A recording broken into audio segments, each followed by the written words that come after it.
Welcome to the Savvy Dentist Podcast with Dr. Jesse Green, the show where great dentistry meets great business. Listen in each week as we bring you an inspiring person who will share their story, ideas and business techniques to help you create a practice and a life you love. And now introducing your host, Dr. Jesse Green.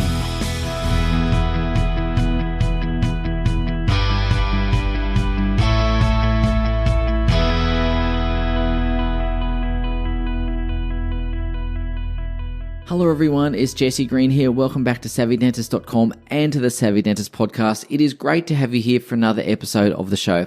Now this week we're talking about a topic called adversity, and this is a really important topic because adversity is part of life, not just business, but life more broadly. And every single person I've ever met on this planet has had to deal with something. Now, sometimes those things are major, sometimes those things are comparatively minor, but every single person has had to deal with some form of adversity. And so I think it's really important that we have a way of dealing with adversity and how to take the lessons from that and move forward. The problem, of course, is that if we don't have a way of dealing with adversity, we lose focus.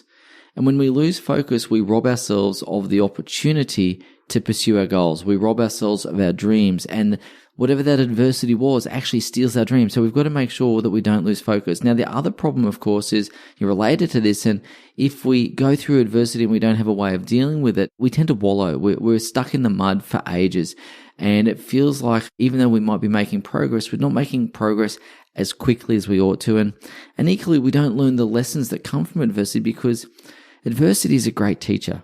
And we've got to be able to take those lessons. So what we really want, of course, is we want to be able to have a method of dealing with adversity so we can keep focused. We can make sure we're moving towards our dreams and goals in a step-by-step manner. Every single day we're making some progress towards that. We want to make sure that we accept that things are going to happen to us and so that we can get back on the horse quickly and keep moving forward. And of course, we want to take the lessons from these adverse outcomes. We want to be able to make sure that we learn the lessons so that we can prepare ourselves better for next time, because guaranteed there will be next time. So we've got to make sure we can take those lessons. So what I want to say before I give you a few ideas and thoughts about how to deal with adversity, I really wanted to take a moment to share with you that I think that sometimes dealing with adversity is harder when we're depleted ourselves.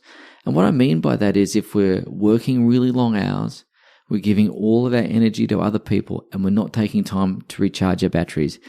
There is an expression on airplanes when you go through the safety briefing where you've got to fit your own oxygen mask first. And I really believe that. I really believe that for us to be able to deal with adversity in life, we've got to be practicing some self-care first. So I'd like to talk about that before we give you a couple of thoughts about how to deal with adversity. So I'm firmly of the view that we want to be walking around with our batteries as fully charged as possible. When you're running on empty, you don't have the bandwidth or the capacity or the energy or the resources to be able to deal with things. I know in my own life, my ability to cope is absolutely influenced by how I'm feeling. It's absolutely influenced by what I've been doing in the 3 to 4 weeks prior to that adverse event. And so my ability to cope really is influenced by my own sense of wellness. And so I guess the first thing I'll say is let's just talk about that for a moment.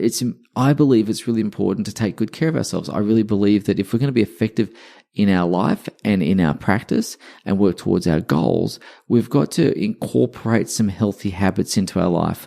And what I mean by that is we can't be working 24 hours a day thinking about the business, involving our mind in the business. We've got to give ourselves some time to decompress. So I want to share a few thoughts around some healthy habits. Clearly, some of the healthy habits are making sure that we get enough rest.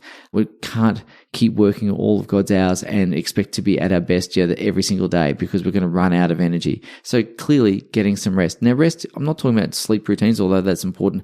What I am saying though is I think that it's important to take holidays. I think it's really, really important to take holidays. One of my clients, I won't mention his name because a lot of others will know him, is great at taking holidays, and he's really a very calm and considered person.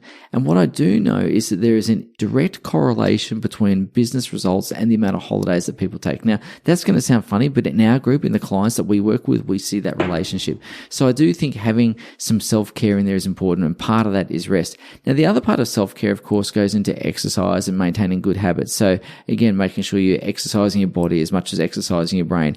I know for me, my brain feels clearer and better when I'm physically tired rather than mentally tired. And for me at least, and maybe this relates to you, maybe it doesn't, but for me, there's a really big difference between being mentally tired and physically tired. And when I'm physically tired, I sleep well. My brain is not kind of firing all through the night, and I wake up more refreshed and rested than if I'm simply mentally tired. And so that's, again, something else around self-care. Look, and for me, again, when it comes to self-care, I like to meditate. I like to have that quietness and that stillness. And I know meditation is quite the buzzword these days. Everyone's kind of on the meditation bandwagon. But for me, it's a bit like letting the dust settle in my mind. And once that dust settles, I can see things a bit more clearly. I can be more considered in my decision making. So I'm not going to be reacting. I'm going to be more capable of responding thoughtfully, more capable of responding consciously rather than in a knee-jerk manner. So I think each of our abilities to cope with adversity, to deal with adversity, is going to be influenced by how well we've looked after ourselves prior to that adverse event. Now, you'll have your own routines for self-care and whatever makes sense for you. But what I am trying to say in all of this, the big message is, please look after yourself, because if you can do that, then you're going to be much better equipped to deal with things that come along. So let's talk about what to do when those things do come along. I want to share with you 3 things around this. And the first thing is a model called the 3 A's. And again, I need to give credit to my good friend and colleague, Andrew Hong in Melbourne for this. Andrew is a client of ours, one of the nicest human beings you'll ever meet. And he shared this with me. And he said he'd been traveling out through regional Victoria and he went across a cricket museum and he saw one of the captains there had spoken about this. So I want to just acknowledge that. So the first thing is, when an adverse event occurs, we've got to be able to accept that it has occurred. We've got to be able to say, you know what, this just happened. There's no point burying our head in the sand. There's no point pretending it didn't. There's no point pretending or wishing it was something else. It is what it is. We've got to get real about that. We've got to accept the reality of the situation and just see it as it is. Clear-eyed, this is what's occurred. Now, the second A after accepting is adapting. And we've got to be able to adapt to these new circumstances. And Charles Darwin is very famous for his theory of evolution and survival of the fittest. But survival of the fittest is really about the ability to adapt. And so we've got to be able to adapt to this new reality. And I think if we can adapt to this new reality, we can then again, be proactive in our mind. We can be resourceful and come up with strategies so that we can achieve what we can. And achieving what we can is the third A. We've got to be able to accept things as they are, be clear-eyed about them, not wish it was something different. We've got to be able to adapt to that new reality.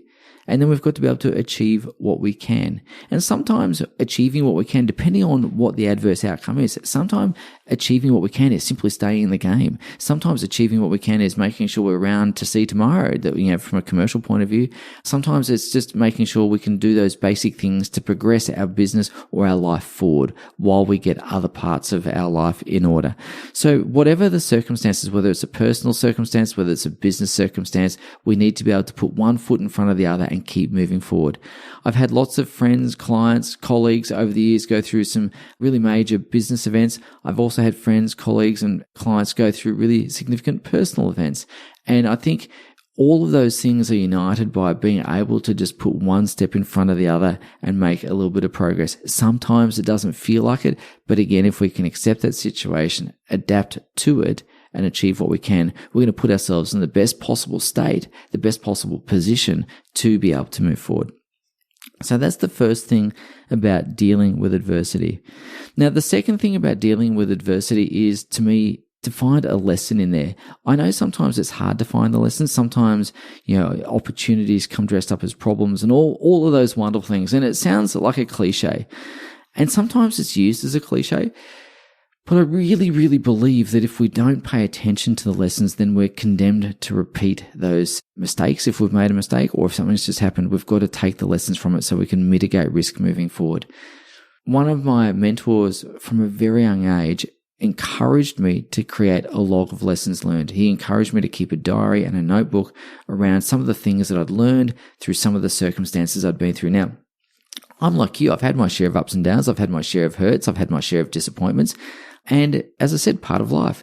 But what I've got out of that is a log of lessons learned, and hopefully, and I like to think so, you get a little bit wiser for each of those events. You start to learn things. You start to internalize those things.